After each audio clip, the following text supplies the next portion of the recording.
ಶ್ರೀ ಹರಿವಾಯುಗುರುಭ್ಯೋ ನಮಃ. ಓಂ ವಂದೇ ವಿಷ್ಣುಂ ನಮಾಮಿ ಶ್ರಿಯಮಥ ಚ ಭುವಂ ಬ್ರಹ್ಮವಾಯೂ ಚ ವಂದೇ ಗಾಯತ್ರೀಂ ಭಾರತೀಂ ತಾಮಪಿ ಗರುಡಮನಂತಂ ಭಜೆ ರುದ್ರದೇವಂ ದೇವೀಂ ವಂದೇ ಸುಪರ್ಣೀಮಹಿಮತಿದಯಿತಾಂ ವಾರುಣೀಮಪ್ಯುಮಾಂತಾಂ ಇಂದ್ರಾದೀನ್ ಕಾಮಮುಖ್ಯಾನಪಿ ಸಕಲಸುರಾನ್ ತದ್ಗುರೂನ್ ಮದ್ಗುರೂಂಶ್ಚ ಅಭ್ರಮಂ ಭಂಗರಹಿತಂ ಅಜಡಂ ವಿಮಲಂ ಸದಾ ಆನಂದತೀರ್ಥಮತುಲಂ ಭಜೆ ತಾಪತ್ರಯಾಪಹಂ. ಸಾಧಿತಾ ಕಿಲ ಸತ್ತತ್ವಂ ಬಾಧಿತಾ ಕಿಲ ದುರ್ಮತಂ ಬೋಧಿತಾ ಕಿಲ ಸನ್ಮಾರ್ಗಂ ಮಾಧವಾಖ್ಯಯತಿಂ ಭಜೆ. ಸಂಸ್ಥಾನ ರಕ್ಷಣೆ ಶೂರಾನ್ ಪ್ರಸನ್ನಾನ್ ರಾಘವಾರ್ಚನೆ ಪ್ರಣಮಾಮಿ ಗುರುನ್ ನಿತ್ಯಂ ಪ್ರಸನ್ನ ಶೂರ ಮಾಧವಾನ್. ಪ್ರಸನ್ನ ಶೂರ ಮಾಧವ ಕರಾಬ್ಜೋತ್ಥಾನ್ ಯತೀಶ್ವರಾನ್ ವೀರರಾಮರತಾನ್ ವಂದೇ ವಿದ್ಯಾಸಾಗರ ಮಾಧವಾನ್. ಪೃಥ್ವೀಮಂಡಲ ಮಧ್ಯಸ್ಥಾಃ ಪೂರ್ಣಬೋಧಮತಾನುಗಾಃ ವೈಷ್ಣವಾಃ ವಿಷ್ಣುಹೃದಯಾಃ ತಾನ್ ನಮಸ್ಯೆ ಗುರುನ್ ಮಮ. ಆಪಾದಮೌಳಿಪರ್ಯಂತಂ ಗುರುಣಾಮಾಕೃತಿಂ ಸ್ಮರೇತ್ ತೇನ ವಿಘ್ನಾಃ ಪ್ರಣಶ್ಯಂತಿ ಸಿದ್ಧ್ಯಂತಿ ಚ ಮನೋರಥಾಃ. ಶ್ರೀ ವಿದ್ಯಾವಲ್ಲಭ ಮಾಧವತೀರ್ಥಗುರುಭ್ಯೋ ನಮಃ. ಹರಿ ಓಂ. ಓಂ ವಿಶ್ವಂ ವಿಷ್ಣುರ್ವಷಟ್ಕಾರೋ ಭೂತಭವ್ಯ ಭವತ್ರಭುಃ ಭೂತಭೃದ್ಭಾವೋ ಭೂತಾತ್ಮಾ ಭೂತಭಾವನಃ ಅಚ್ಯುತಃ ಪ್ರಥಿತಃ ಪ್ರಾಣಃ ಪ್ರಾಣದೋ ವಾಸವಾನುಜಃ ಅಪಾಂ ನಿಧಿರಧಿಷ್ಠಾನಮಪ್ರಮತ್ತಃ ಪ್ರತಿಷ್ಠಿತಃ. ನಮ್ಮ ವಿಷ್ಣು ಸಹಸ್ರನಾಮ ಪಾಠದಲ್ಲಿ ನಾವು ನಿನ್ನೆ ಅಧಿಷ್ಠಾನಂ ಎಂಬುವಂತಹ ನಾಮವನ್ನು ಹೇಳ್ಕೊಂಡಿದ್ದೇವೆ. ಈಗ ಅಪ್ರಮತ್ತಃ. ಪ್ರಮತ್ತೋ ನ ಭವತಿ ಕದಾಪಿ ಪ್ರಾಮಾದಸ್ಯ ಪಾತ್ರಂ ನ ಭವತಿ ಇತಿ ಯಾವತ್ ಅಪ್ರಮತ್ತಃ. ಯಾವಾಗಲೂ ಎಂದೂ ಕೂಡ ಪ್ರಮಾದಕ್ಕೆ ಒಳಗಾಗದೇ ಇರುವವನು ಪ್ರಮತ್ತೋ ನ ಭವತಿ. ಇಲ್ಲಿ ಪ್ರಮಾದಕ್ಕೆ ಎಂದೂ ಒಳಗಾಗದೇ ಇರುವವನು. ಈ ಪ್ರಮಾದಗಳು ಆಕ್ಸಿಡೆಂಟ್ಸ್ ಯಾಕೆ ಆಗ್ತಾ ಇದೆ? ನಾವು ಅಪ್ರಮತ್ತರಾಗಿ ಇಲ್ಲದೇ ಇರೋದರಿಂದ, ಪ್ರಮತ್ತರಾಗಿರೋದರಿಂದ. ಡ್ರೈವಿಂಗ್ ಮಾಡೋಗಳಿಗೆ ನಾವು ನಿದ್ದೆ ಮಾಡ್ತಾನೋ ಅಥವಾ ಡ್ರೈವಿಂಗ್ ಮೇಲೆ ಕಾನ್ಸಂಟ್ರೇಷನ್ ಇಲ್ಲದೆ ಬೇರೆ ಎಲ್ಲೋ ಕಡೆ ಕಾನ್ಸಂಟ್ರೇಷನ್ ಮಾಡ್ತಾ ಇರೋದರಿಂದಲೇ ಪ್ರಮತ್ತವಾಗಿ ಇರೋದರಿಂದ ನಾವು ಆಕ್ಸಿಡೆಂಟ್ಗಳಾಗ್ತಾಯಿದೆ, ಪ್ರಮಾದಗಳಾಗ್ತಾಯಿದೆ. ಎಂದೂ ಭಗವಂತನಿಗೆ ಎಂದೆಂದೂ ಪ್ರಮಾದಕ್ಕೆ ಒಳಗಾಗದೇ ಇರುವವರು. ಅದಕ್ಕೆ ಪ್ರಮತ್ತೋ ನ ಭವತಿ ಕದಾಪಿ ಪ್ರಮಾದಸ್ಯ ಪಾತ್ರಂ ನ ಭವತಿ. ಎಂದೆಂದೂ ಅವನು ಪ್ರಮತ್ತನಾಗಿರೋದೇ ಇಲ್ಲ, ಯಾವಾಗಲೂ ಅಪ್ರಮತ್ತನಾಗಿರ್ತಾನೆ. ಆದ ಕಾರಣ ಪ್ರಮಾದಕ್ಕೆ ಒಳಗಾಗದೇ ಇರುವವನು. ಇನ್ನು ಪ್ರಮತ್ತಃ ಜೀವಾತ್ಮ ಸಹ ನ ಭವತಿ ಇತಿ ಅಪ್ರಮತ್ತಃ. ಇವಾಗ ಹೇಳಿದ್ನಲ್ಲ, ಪ್ರಮಾದಕ್ಕೆ ಒಳಗಾಗ್ತೇವೆ ನಾವು ಜೀವರು. ದಿನ ಬೆಳಗಾದರೆ ಎದ್ದಾಗಿಂದ ಮಲಗುವವರೆಗೂ ಯಾವುದೋ ಒಂದು ಪ್ರಮಾದಕ್ಕೆ ನಾವು ಒಳಗಾಗ್ತಾನೇ ಇರ್ತೇವೆ. ಯಾಕೆ? ರೋಡ್ನಲ್ಲಿ ಆಕ್ಸಿಡೆಂಟೇ ಅಲ್ಲ, ಮನೆಯಲ್ಲಿ ನಡೆಯೋ ವೇಳೆಗೆ, ಮೆಟ್ಟು ಹತ್ತೋ ವೇಳೆಗೆ, ಇಳಿಯೋ ವೇಳೆಗೆ ನಾವು ಅಪ್ರಮತ್ತರಾಗಿಲ್ಲದೆ ಪ್ರಮತ್ತರಾಗಿ ಆ ಮೆಟ್ಲು ಹತ್ತೋದು, ಇಳಿಯೋದು, ನಡೆಯೋ ವೇಳೆಗೆ ಹೆಜ್ಜೆಗಳು ಸರಿಯಾಗಿಡೋದಿಲ್ಲ. ಅದರಿಂದ ನಾವು ಪ್ರಮಾದಕ್ಕೆ ಒಳಗಾಗ್ತೇವೆ. ಜೀವರು ಪ್ರಮಾದಕ್ಕೆ ಒಳಗಾಗುವವರು. ಪ್ರಮತ್ತಃ ಜೀವಾತ್ಮ. ಈ ಪ್ರಮತ್ತರಾದವರು ಜೀವಾತ್ಮರು. ಸಹ ನ ಭವತಿ, ಅವನು ಪ್ರಮತ್ತನಲ್ಲ.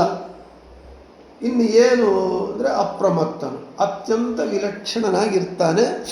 ಜೀವಾತ್ಮರಕ್ಕಿಂತ ಅತ್ಯಂತ ವಿಲಕ್ಷಣನಾಗಿರೋದರಿಂದ, ಪ್ರಮತ್ತರಾದ ಜೀವಾತ್ಮನಕ್ಕಿಂತ ವಿಲಕ್ಷಣನಾಗಿರೋದರಿಂದ ಭಗವಂತನು ಅಪ್ರಮತ್ತ ಅಂತ ಅವನಿಗೆ ಹೆಸರು.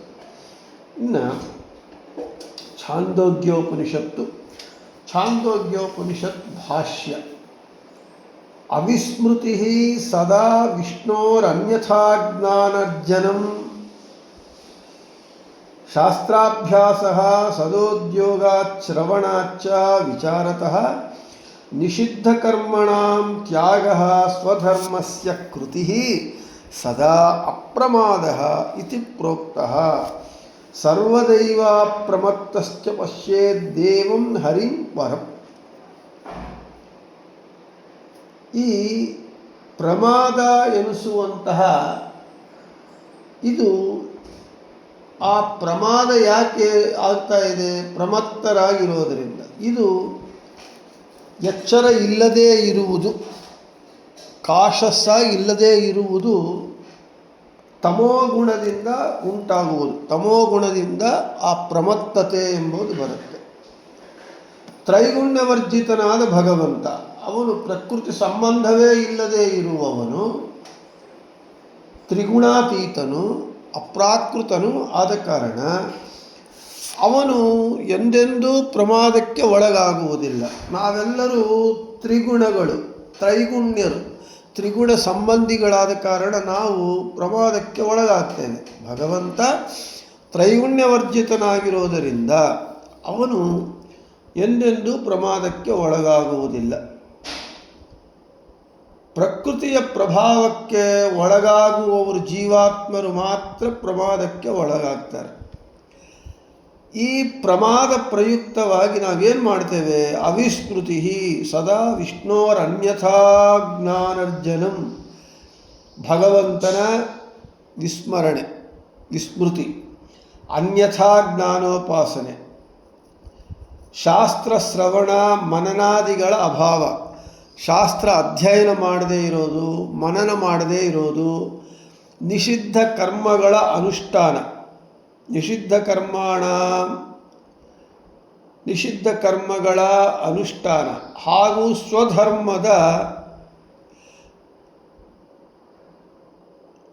ಸ್ವಧರ್ಮ ಪರಿತ್ಯಾಗ, ತ್ಯಾಗ ಸ್ವಧರ್ಮಸ್ಯ. ಈ ರೀತಿಯಾಗಿ 5 ಚಟವಟಿಕೆಗಳು ನಾವು ಮಾಡೋದು ಪ್ರಮಾದ ಪ್ರಯುಕ್ತವಾಗಿ. ಈ ಪ್ರಮಾದದಿಂದಾಗಿ ಒಂದು ಭಗವಂತನ ವಿಸ್ಮೃತಿ, ಅನ್ಯಥಾ ಜ್ಞಾನೋಪಾಸನೆ, ಶಾಸ್ತ್ರ ಶ್ರವಣ ಇಲ್ಲದೇ ಇರೋದು, ಮನನಾದಿಗಳು ಇಲ್ಲದೇ ಇರೋದು, ನಿಷಿದ್ಧ ಕರ್ಮಗಳ ಅನುಷ್ಠಾನ ಹಾಗೂ ಸ್ವಧರ್ಮದ ಪರಿತ್ಯಾಗ. ಇದಕ್ಕೆ ನಾವು ಒಳಗಾಗ್ತೇವೆ. ಈ 5 ಚಟುವಟಿಕೆಗಳ ಅಭಾವವೇ ಅಂದರೆ ಈ 5 ಏನು ಪ್ರಮಾದಗಳಿದೆ ಇವು ಇಲ್ಲದೇ ಇರುವವನೇ ಭಗವಂತ. ಅವನು ಈ ಪ್ರಮಾದಕ್ಕೆ ಒಳಗಾಗುವ ಜೀವಾತ್ಮರ ಪಾಲಿಗೆ ಅವನು ಅಪ್ರಮಾದ ಎನಿಸಿ ಅಪ್ರಮತ್ತ ಅಂತ ಕರೆಯಲ್ಪಡ್ತಾ ಇದ್ದಾನೆ ಭಗವಂತ. ಈ ಛಾಂದೋಗ್ಯ ಅದಕ್ಕೆ ಹೇಳಿದರು, ನಿಷಿದ್ಧ ಕರ್ಮಾಣಾಂ ತ್ಯಾಗ ಸ್ವಧರ್ಮಸ್ಯ ಕೃತಿ ಸದಾ ಅಪ್ರಮಾದ ಇತಿ ಪ್ರೋಕ್ತಃ. ಇನ್ನು ಛಾಂದೋಗ್ಯೋಪನಿಷತ್ ಭಾಷ್ಯ. ಸರ್ವದೈವಾಪ್ರಮತ್ತಶ್ಚ ಪಶ್ಯೇದ್ದೇವಂ ಹರಿಂ. ಸಾಧಕನಾದವನು ಯಾವಾಗಲೂ ಇಂತಹ ಅಪ್ರಮಾದವನ್ನು ಅಳವಡಿಸಿಕೊಳ್ಳಬೇಕು. ಅಂದರೆ ಏನು ಈ 5 ಪ್ರಮಾದಗಳಿವೆ ಅವುಗಳನ್ನು ಬಿಟ್ಟು ಅದಕ್ಕೆ ವಿರುದ್ಧವಾದಂತಹ ಗುಣಗಳನ್ನು ನಾವು ಸಾಧಕನು ಜೀವನದಲ್ಲಿ ಅಳವಡಿಸಿಕೊಂಡು ಭಗವಂತನ ಸಾಕ್ಷಾತ್ಕಾರಕ್ಕಾಗಿ ಯತ್ನಿಸಬೇಕು ಅಂತ ನಮಗೆ ಸಂದೇಶವನ್ನು ಕೊಡ್ತಾ ಇದ್ದಾರೆ ಆಚಾರ್ಯರು. ಇನ್ನು ಆವಿಶತ್ಯ ಪ್ರಮತ್ತೋಸೌ ಪ್ರಮತ್ತಂ ಜನಮಂತಕೃತ ಭಾಗವತ. ಈ ಪ್ರಕೃತಿ ಪ್ರಭಾವದಿಂದ ಜೀವನು ಎಲ್ಲಿವರೆಗೂ ಆಗುತ್ತಾನೋ ಆಗುವುದಿಲ್ಲವೋ ಅವನು ಪ್ರಮತ್ತನಾಗೇ ಇರ್ತಾನೆ. ಅಂದರೆ ಈ ಪ್ರಕೃತಿ ಪ್ರಭಾವಕ್ಕೆ ಒಳಗಾಗದೆ ಪ್ರಕೃತಿ ಪ್ರಭಾವದಿಂದ ಅವನು ದೂರವಾಗಬೇಕು ಜೀವನು, ಅಲ್ಲಿವರೆಗೂ ಪ್ರಮತ್ತನಾಗಿರ್ತಾನೆ. ಇಂತಹ ಪ್ರಮತ್ತನೊಳಗೆ ಅಂತರ್ಯಾಮಿಯಾಗಿ ಪ್ರವೇಶಿಸಿರುವ ಭಗವಂತನು ಅವನನ್ನು ಜೀವನನ್ನು ಪ್ರಮಾದ ಕಾರ್ಯಗಳಲ್ಲಿ ತೊಡಗಿಸುತ್ತಾ ಇರ್ತಾನೆ. ಮತ್ತು ಇಲ್ಲಿ ನಾವು ಪ್ರಮತ್ತರಾಗಿರಬೇಕಾ ಅಪ್ರಮತ್ತರಾಗಿರಬೇಕಾ ಅಂದರೆ ಪ್ರಮತ್ತರಾಗಿರುವುದಕ್ಕೂ ನಾವು ಸ್ವತಂತ್ರರಲ್ಲ, ಅಪ್ರಮತ್ತರಾಗಿರುವುದಕ್ಕೂ ನಾವು ಸ್ವತಂತ್ರರಲ್ಲ. ನಾವು ಪ್ರಮತ್ತರಾಗಿದ್ದು ಆ ಪ್ರಮಾದಗಳಿಗೆ ಒಳಗಾಗಬೇಕು ಅಂತ ಭಗವಂತನ ಇಚ್ಛೆ ಇದ್ದಾಗ ಅವನು ನಮ್ಮೊಳಗೆ ಅಂತರ್ಯಾಮಿಯಾಗಿ ಇದ್ದು ನಮ್ಮನ್ನು ಪ್ರಮಾದ ಕಾರ್ಯಗಳು ಮಾಡುವಂತೆ ಮಾಡ್ತಾನೆ. ಆದರೆ ತಾನು ಮಾತ್ರ ಅಂದರೆ ಭಗವಂತ ಮಾತ್ರ ಅಪ್ರಮತ್ತನಾಗೇ ಇರ್ತಾನೆ ಎಂದು ಕಪಿಲನಾಮಕ ಭಗವಂತ ಭಾಗವತದಲ್ಲಿ ಹೇಳ್ತಾ ಇದ್ದಾನೆ. ಇದು ಪ್ರಮತ್ತ ಅಪ್ರಮತ್ತಗಳು. ಈ ಪ್ರಮತ್ತ ಸ್ಥಿತಿ ಅಪ್ರಮತ್ತ ಸ್ಥಿತಿ ಎರಡೂ ಭಗವಂತನೇ ನಮಗೆ ಕೊಡುವವನು. ಅವನು ನಮಗೆ ಯಾವ ಸ್ಥಿತಿ ಕೊಟ್ಟರೂ ಅವನು ಸರ್ವಕಾಲ ಸರ್ವಾವಸ್ಥೆಗಳಲ್ಲಿ ಸದಾ ಅಪ್ರಮತ್ತನಾಗೇ ಇರ್ತಾನೆ. ಆದ ಕಾರಣ ಅವನಿಗೆ ಅಪ್ರಮತ್ತ ಅಂತ ಹೆಸರು. ಇನ್ನು ಯೋಗ್ಯಾಧಿಕಾರಿ ಪ್ರಮತ್ತೋ ನ ಭವತ್ಯಸ್ಮಾದಿತ್ಯಪ್ರಮತ್ತಃ ತತ್ವಪ್ರಕಾಶಿಕಾ ಮಂಗಳಪದ್ಯೆ ಪಠ್ಯಮಾನಂ ಅಮಲಂ ಇತಿ ವಿಶೇಷಣಂ ನ ವಿದ್ಯತೆ ಮಲಂ ಸಂಸಾರಾಖ್ಯಂ ಯಸ್ಮಾತ್ ತದಮಲಂ ಸಂಸಾರ ನಿವರ್ತಕಂ ಇತಿ ಭಾವದೀಪೆ ಯಥಾ ವ್ಯಾಖ್ಯಾತಂ ತದ್ವತು ಅಂತ ಹೇಳ್ತಾ ಇದ್ದಾರೆ. ಈ ಯೋಗ್ಯ ಅಧಿಕಾರಿ ಪ್ರಮತ್ತನಾಗದಂತೆ ಅನುಗ್ರಹ ಮಾಡುವವನು ಭಗವಂತ. ಆದ ಕಾರಣ ಅಪ್ರಮತ್ತ. ಯೋಗ್ಯಾಧಿಕಾರಿ ಪ್ರಮತ್ತೋ ನ ಭವತಿ ಅಸ್ಮಾತ್ ಇತಿ ಅಪ್ರಮತ್ತಃ. ಹೌದು, ಭಗವಂತ ಏನು ಮಾಡ್ತಾನೆ, ಯೋಗ್ಯರು ಶಾಸ್ತ್ರಾಧ್ಯಯನ ಮಾಡಿ ಯೋಗ್ಯರು ಸಾಧನೆ ಮಾಡ್ಕೋಬೇಕಾದವರಿಗೆ ಅವ್ರನ್ನ ಪ್ರಮತ್ತನ ಮಾಡದೆ ಅಪ್ರಮತ್ತನಾಗಿ ಮಾಡ್ತಾನೆ. ಅವರು ಯೋಗ್ಯಾಧಿಕಾರಿ ಪ್ರಮತ್ತೋ ನ ಭವತಿ. ಅದಕ್ಕೆ ತತ್ವಪ್ರಕಾಶಿಕ ಮಂಗಳದಲ್ಲಿ ಮಂಗಳಾಚರಣ ಶ್ಲೋಕದಲ್ಲಿ ನಮಗೆ ಆಚಾರ್ಯರು ವೇದ ಬ್ರಹ್ಮಸೂತ್ರಗಳಿಗೆ ನಮಗೆ ಭಾಷ್ಯವನ್ನು ಬರೆದರು ಆಚಾರ್ಯರು. ಅದಕ್ಕೆ ತತ್ವಪ್ರಕಾಶಿಕ ಎಂದ ವ್ಯಾಖ್ಯಾನವನ್ನು ಜಯತೀರ್ಥರು ಮಾಡಿದ್ದಾರೆ. ಅನುವ್ಯಾಖ್ಯಾನಕ್ಕೆ ಶ್ರೀಮನ್ ನ್ಯಾಯಸುಧ ಅಂತ ಮಾಡಿದ್ದಾರೆ. ಆ ತತ್ವಪ್ರಕಾಶಿಕ ಮಂಗಳ ಪದ್ಯೆ ಪಠ್ಯಮಾನಂ ಅಮಲಂ ಇತಿ ವಿಶೇಷಣಂ ನ ವಿದ್ಯತೆ ಮಲಂ ಸಂಸಾರಾಖ್ಯಂ ಯಸ್ಮಾತ್ ತದಮಲಂ ಸಂಸಾರ ನಿವರ್ತಕಂ ಇತಿ ಭಾವದೀಪೆ ಯಥಾ ವ್ಯಾಖ್ಯಾತಂ ತದ್ವತು. ತತ್ವಪ್ರಕಾಶಿಕಾಗೆ ಭಾವದೀಪ ಅಂತ ರಾಯರು ವ್ಯಾಖ್ಯಾನ ಮಾಡಿದ್ದಾರೆ. ಅದರೊಳಗೆ ನಮಗೆ ಅದರಂತೆ ಇಲ್ಲಿ ನಾವು ಅರ್ಥ ಮಾಡ್ಕೋಬೇಕು. ಯೋಗ್ಯಾಧಿಕಾರಿ ಪ್ರಮತ್ತೋ ನ ಭವತಿ ಅಸ್ಮಾದಿತ್ಯ ಪ್ರಮತ್ತಃ ಅಂತ ಏನಿದೆ, ಇದು ಯಾವ ರೀತಿ ವ್ಯಾಖ್ಯಾನ ಅಂತ ಹೇಳಿದರೆ ತತ್ವಪ್ರಕಾಶಿಕ ಮಂಗಳಾಚರಣ ಶ್ಲೋಕದಲ್ಲಿ ಅಮಲಂ ಅಂತ ವಿಶೇಷಣ ಬಂದಿದೆ. ಅದಕ್ಕೆ ನ ವಿದ್ಯತೆ ಮಲಂ ಸಂಸಾರಾಖ್ಯಂ ಯಸ್ಮಾತ್ ತದಮಲಂ ಸಂಸಾರ ನಿವರ್ತಕಂ, ಅದರಂತೆ ಇಲ್ಲಿ ಮಾಡ್ಕೋಬೇಕು ಅಂತ ಹೇಳ್ತಾರೆ. ಆ ತತ್ವಪ್ರಕಾಶಿಕ ಮಂಗಳಾಚರಣ ಶ್ಲೋಕ ಹೀಗಿದೆ: ಶುದ್ಧಾನಂದೋರು ಸಂವಿದ್ಯುತಿ ಬಲಬಹುಲ ಔದಾರ್ಯ ವೀರ್ಯಾದಿದೇಹಂ ಚಿಂತಾ ಸಂತಾಪ ಲೇಪೋದ್ಭವ ಮೃತಿ ಮುಖರಾಶೇಷ ದೋಷಾತಿದೂರಂ ಸದ್ಭಿರ್ವೈರಾಗ್ಯ ಭಕ್ತಿ ಶ್ರುತಿ ಮತಿ ನಿಯತ ಧ್ಯಾನಜ ಜ್ಞಾನಯೋಗಾತ್ ಗಮ್ಯಂ ವಂದೇ ಮುಕುಂದಾಭಿದಮಲಂ ಬ್ರಹ್ಮ ವೇದಾಂತ ವೇದ್ಯಂ. ಇಲ್ಲಿ ಅಮಲಂ ಅಂತ ಏನು ಪದಪ್ರಯೋಗ ಮಾಡಿದ್ದಾರೆ ಜಯತೀರ್ಥರು, ಅದಕ್ಕೆ ರಾಯರು ಭಾವದೀಪ ವ್ಯಾಖ್ಯಾನದಲ್ಲಿ ನ ವಿದ್ಯತೆ ಮಲಂ, ಯಾವುದು ಮಲವ ಅಲ್ಲ ಪರಿಶುದ್ಧ. ಮಲವು ಅಂದರೆ ಇದು ದೋಷ, ಕೆಟ್ಟದ್ದು. ಅದಲ್ಲದೆ ಇದ್ದುದು ಸಂಸಾರಾಖ್ಯಂ ಯಸ್ಮಾತ್. ಆದ ಕಾರಣ ಈ ಸಂಸಾರ ಎಂಬ ಮಲವನ್ನು ನಿವರ್ತನೆ ಮಾಡುವುದು ಯಾರಿಂದ ಅದು ಅಮಲಂ ಅಂತ. ಹಾಗೆ ಇಲ್ಲಿ ಕೂಡ ಯೋಗ್ಯಾಧಿಕಾರಿ ಪ್ರಮತ್ತೋ ನ ಭವತಿ ಅಸ್ಮಾತ್ ಇತಿ ಅಪ್ರಮತ್ತಃ. ಅದೇ ರೀತಿಯಾಗಿ ಇಲ್ಲಿ ವ್ಯಾಖ್ಯಾನ ಮಾಡಿದ್ದಾರೆ ಅಂತ ಹೇಳ್ತಾ ಇದ್ದಾರೆ. ಇನ್ನು ಇದೇ ಭಗವಂತ, ಇದೇ ಜೀವ, ಸಂಸಾರ ಯೋಗ್ಯ ಜೀವ ಅಂದರೆ ನಮಗೆ ತ್ರಿಗುಣ ಜೀವರಾಶಿಗಳು, ಸಾತ್ವಿಕ ರಾಜಸ ತಾಮಸ. ಸಾತ್ವಿಕರು ಮುಕ್ತಿಯೋಗ್ಯ ಜೀವರು, ರಾಜರು ಸಂಸಾರ ಯೋಗ್ಯರು, ತಾಮಸರು ನಿತ್ಯ ನರಕ ಯೋಗ್ಯ ಜೀವಿಗಳು. ಈ ಸಂಸಾರ ಯೋಗ್ಯ ಜೀವನು ಪ್ರಮತ್ತನಾಗುವಂತೆ ಪ್ರೇರಣೆ ಮಾಡ್ತಾನೆ ಭಗವಂತ, ಅವನಲ್ಲೇ ಇದ್ದು.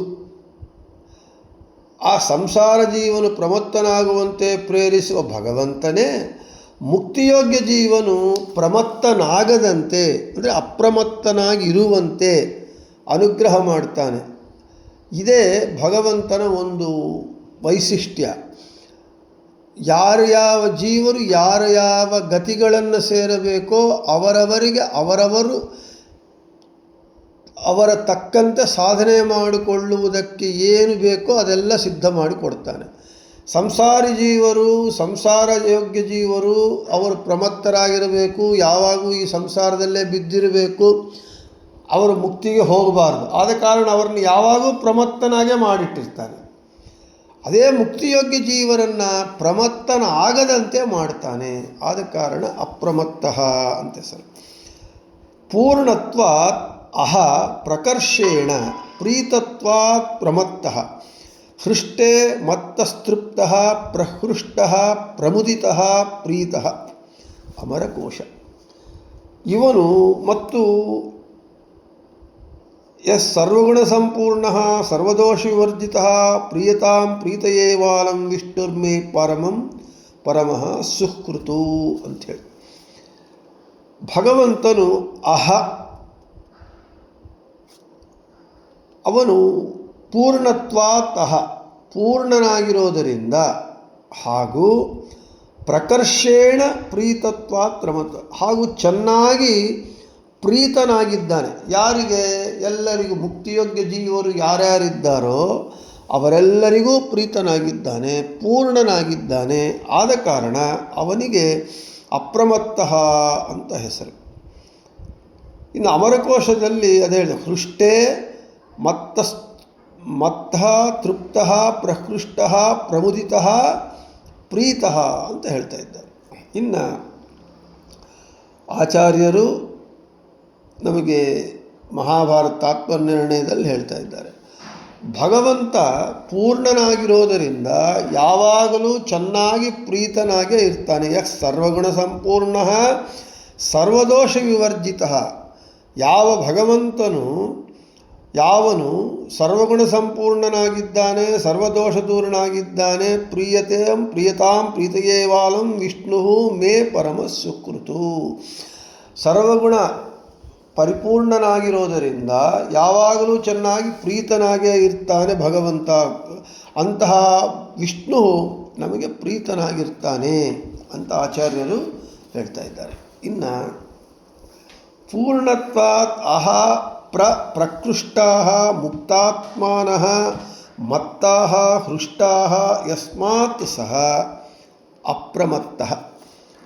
ಇವನು ಅಹ ಅಂತ ಹೇಳಿದರೆ ಪೂರ್ಣನಾಗಿದ್ದಾನೆ ಅಂತ, ಮತ್ತು ಪ್ರಕೃಷ್ಟರಾದ ಮುಕ್ತರು, ಪ್ರಕೃಷ್ಟಾಃ ಮುಕ್ತಾತ್ಮಾನಃ, ಮುಕ್ತರು ಸಂತುಷ್ಟರಾಗಿರುವಂತೆ, ಮತ್ತಾಃ ಹೃಷ್ಟಾಃ, ಮುಕ್ತರು ಸಂತುಷ್ಟರಾಗಿರುವಂತೆ ಅನುಗ್ರಹಿಸುವವನು.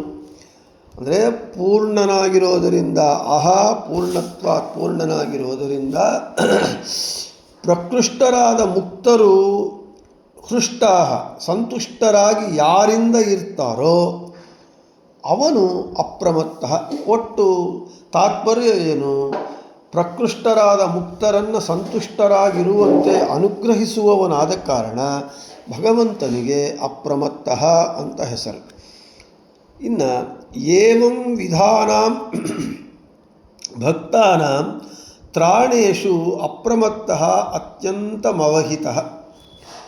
ಇವನು ಭಕ್ತರ ರಕ್ಷಣೆಯಲ್ಲಿ ಭಾಳ ಜಾಗರೂಕನಾಗಿರ್ತಾನೆ, ಭಾಳ ಅಪ್ರಮತ್ತನಾಗಿರ್ತಾನೆ. ಭಕ್ತರು ಕರೆದರೆ ಸಾಕು, ಭಕ್ತವತ್ಸಲ, ಭಕ್ತರಿಗಾಗಿ ಏನು ಮಾಡ್ತಾನೆ, ಯಾವಾಗಲೂ ಸಿದ್ಧವಾಗಿರ್ತಾನೆ, ಭಕ್ತರ ರಕ್ಷಣೆಗಾಗಿ ಸಿದ್ಧವಾಗಿರ್ತಾನೆ. ದ್ರೌಪದಿ ದೇವಿ ವಸ್ತ್ರಾಪಹರಣ ಸಮಯದಲ್ಲಿ ಕೃಷ್ಣ ಅಂತ ಕೂಗಿಕೊಂಡಾಗ ದಿಢೀರಂತ ಬಂದು ಆಕೆಗೆ ಅಕ್ಷಯ ವಸ್ತ್ರವನ್ನು ಕೊಟ್ಟು ಮಾನ ಸಂರಕ್ಷಣೆ ಮಾಡಿದ. ಅದೇ ಗಜರಾಜ ಮಕರಿಯ ಬಾಯಿಗೆ ಸಿಕ್ಕಿ ಆರ್ತನಾದ ಮಾಡಿದಾಗ ಅನ್ಯತಾ ಶರಣಂ ನಾಸ್ತಿ ತ್ವಮೇವ ಶರಣಂ ಮಮ ಅಂತ ಆರ್ತನಾದ ಮಾಡಿದಾಗ ಲಕ್ಷ್ಮೀದೇವಿಗೂ ಹೇಳದೆ ದಿಢೀರಂತ ಓಡಿ ಬಂದು ಗಜರಾಜನನ್ನು ರಕ್ಷಣೆ ಮಾಡಿದ. ಈ ರೀತಿಯಾಗಿ ಭಕ್ತರ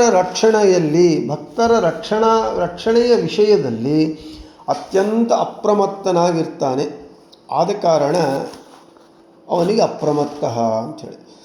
ಅಧಿಕಾರಿಭ್ಯ ಕರ್ಮಾನುರೂಪಂ ಫಲಂ ಪ್ರಯಚ್ಛನ್ ನ ಪ್ರಮಾದ್ಯತೀತಿ ಅಪ್ರಮತ್ತಃ. ಅಧಿಕಾರಿಗಳಿಗೆ ಕರ್ಮಗಳಿಗೆ ಅನುರೂಪವಾಗಿ ಫಲವನ್ನು ನೀಡುವುದರಲ್ಲಿ ಎಂದೂ ಪ್ರಮಾದವನ್ನು ತೋರಿಸದಿರುವವನು. ಅಂದರೆ ಯಾರಿಗೆ ಏನು ಯಾವ ಫಲಕ್ಕೆ ಯಾರು ಅಧಿಕಾರಿಗಳಾಗಿರ್ತಾರೋ ಅವರ ಕರ್ಮಾನುಸಾರವಾಗಿ ಫಲವನ್ನು ಕೊಡೋದರಲ್ಲಿ ಎಲ್ಲಿ ಮಿಸ್ಟೇಕ್ ಮಾಡೋದಿಲ್ಲ, ಪ್ರಮಾದವನ್ನು ತೋರಿಸೋದಿಲ್ಲ. ಅದೇ ಹೇಳ್ತಾ ಇದ್ದಾರೆ. ಭಗವಂತ ಸಾತ್ವಿಕರಿಗೆ ಮುಕ್ತಿ, ರಾಜಸರಿಗೆ ನಿತ್ಯ ಸಂಸಾರ, ತಾಮಸರಿಗೆ ನಿತ್ಯ ನರಕ ಕೊಡುವವನು.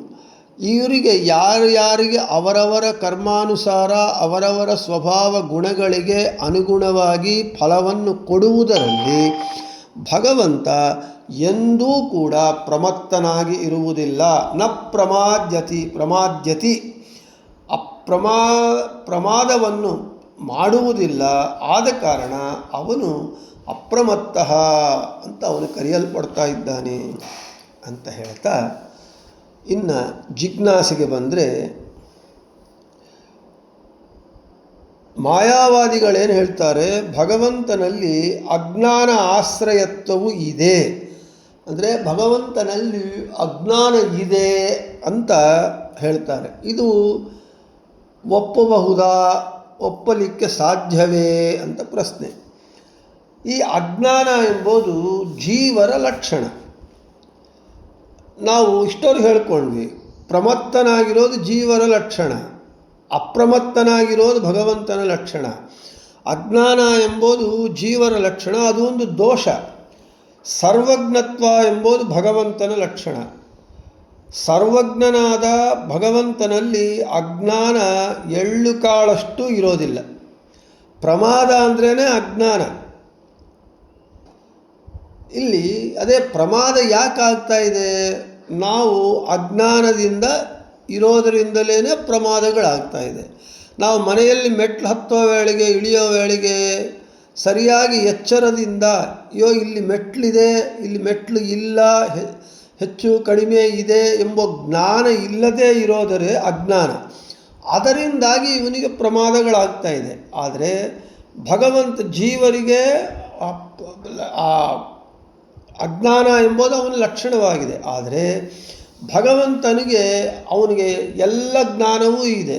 ಅಪ್ರಮತ್ತ ಎಂದರೆ ಅಜ್ಞಾನರಹಿತನಾದವನು ಅಂತ ಅರ್ಥ. ಆದ ಕಾರಣ ಈ ಅಪ್ರಮತ್ತ ಎಂಬ ನಾಮವು ಭಗವಂತನಿಗಿರೋದರಿಂದ ಈ ಮಾಯಾವಾದಿಗಳು ಭಗವಂತನಲ್ಲೂ ಅಜ್ಞಾನ ಆಶ್ರಯಿಸಿಕೊಂಡಿದೆ ಅಂತ ಹೇಳೋದು ಯುಕ್ತವಲ್ಲ ಅಂತ ಹೇಳ್ತಾ ಭಾಗವತದಲ್ಲಿ ಹೇಳ್ತಾರೆ. ತ್ವಮಾದ್ಯ ಪುರುಷಃ ಸಾಕ್ಷಾತ್ ಈಶ್ವರಃ ಪ್ರಕೃತೆ ಪರಃ ಮಾಯಾಂ ಯುಧಸ್ಯ ಚಿಚ್ಚಕ್ಯ ಕೈವಲ್ಯೇ ಸ್ಥಿತ ಆತ್ಮನಿ. ಭಾಗವತದಲ್ಲಿ ಬ್ರಹ್ಮನಲ್ಲಿ ಅಜ್ಞಾನಾಶ್ರಯತ್ವವು ಇಲ್ಲ ಎಂದು ಸ್ಪಷ್ಟವಾಗಿ ಹೇಳಿದ್ದಾರೆ. ಯಾಕೆ? ಭಗವಂತನಲ್ಲಿ ಅಜ್ಞಾನ ಎಂಬುದು ಇಲ್ಲ, ಅಜ್ಞಾನ ಆಶ್ರಯತ್ವ ಇಲ್ಲ. ಅಜ್ಞಾನ ಅವನಲ್ಲಿ ಇದ್ದರೆ ಅವನು ಭಗವಂತನಾಗುವುದಕ್ಕೆ ಸಾಧ್ಯವಿಲ್ಲ.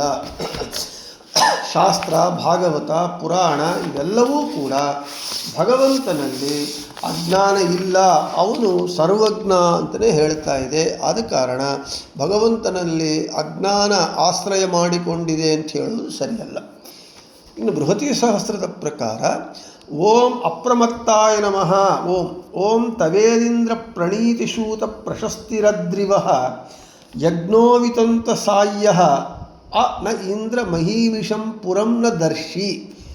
ಅದ್ರಿವ ವಾಯುವಿನಂತೆ ಎಚ್ಚೆತ್ತ ಇಂದ್ರನೇ ಎಚ್ಚೆತ್ತಿರುವವರಲ್ಲೇ ಪ್ರಣೀತಿಷು ಅವರ ವ್ಯಾಪಾರಗಳಲ್ಲಿ ಪ್ರಶಸ್ತಿ ನಿನ್ನ ಸ್ತೋತ್ರವೂ ಇರುತ್ತೆ. ಉತ ಮತ್ತು ವಿತಂತಸಾಯ ಸತ್ಕಾರ್ಯ ಪರಂಪರೆಯ ಯಜ್ಞವು ತವ ನಿನ್ನ ಪ್ರಣೀತೀಶು ಪ್ರೇರಣೆಯಲ್ಲೇ ಆಗತ್ತೆ. ಇಂದ್ರನೇ ನಹ ನಮಗೆ ಮಹೀಂ ಮಹತ್ತರವಾದ ಇಶಂ ಅನ್ನವನ್ನು ಪುರಂನ ಹಿಂದಿನವರೆಗೆ ಕೊಟ್ಟಂತೆ ಆದರ್ಶಿ ಚೆನ್ನಾಗಿ ಕೊಡ್ತಿ. ವಾಯುದೇವರಿಗೆ ಎಂದೆಂದೂ ಭಗವಂತನನ್ನು ಮರೆಯುವ ಪ್ರಮಾದವೇ ಇರೋದಿಲ್ಲ. ಅವರು ಭಗವಂತನನ್ನು ಮರ್ತೋಗೋದು ಎಂಬುದೇ ವಾಯುದೇವರಿಗೆ ಆ ದೋಷವೇ ಇಲ್ಲ. ಅದಕ್ಕೆ ಅವರು ಪರಶುಕ್ಲತ್ರಯದಲ್ಲಿ ಸೇರಿದ್ದಾರೆ. ಅಂತಹ ವಾಯುದೇವರಿಗೂ ಸ್ವಾಮಿ ಎಂದ ಮೇಲೆ ಹರಿ ಯಾವಾಗಲೂ ಎಚ್ಚರದಲ್ಲಿರ್ತಾನೆ. ಅವನು ಎಂದೆಂದೂ ಪ್ರಮತ್ತನಾಗುವುದಿಲ್ಲ. ಅವನೇ ಅಲ್ಲ, ಭಗವಂತನ ಸ್ತೋತ್ರ ಮಾಡುವ ಭಕ್ತರೂ ಕೂಡ ಅಜ್ಞಾನ ನಿದ್ರೆಗಳಿಂದ ಅವರು ಯಾವಾಗೂ ಎಚ್ಚೆತ್ತುಕೊಂಡಿರ್ತಾರೆ. ಭಗವದ್ಭಕ್ತರಿಗೆ ಅಜ್ಞಾನ ನಿದ್ದೆ ಎಂಬುದು ಅವರಿಗೂ ಇರುವುದಿಲ್ಲ. ಅವರು ಅದರಿಂದ ಎಚ್ಚರದಲ್ಲೇ ಇರ್ತಾರೆ. ಇನ್ನು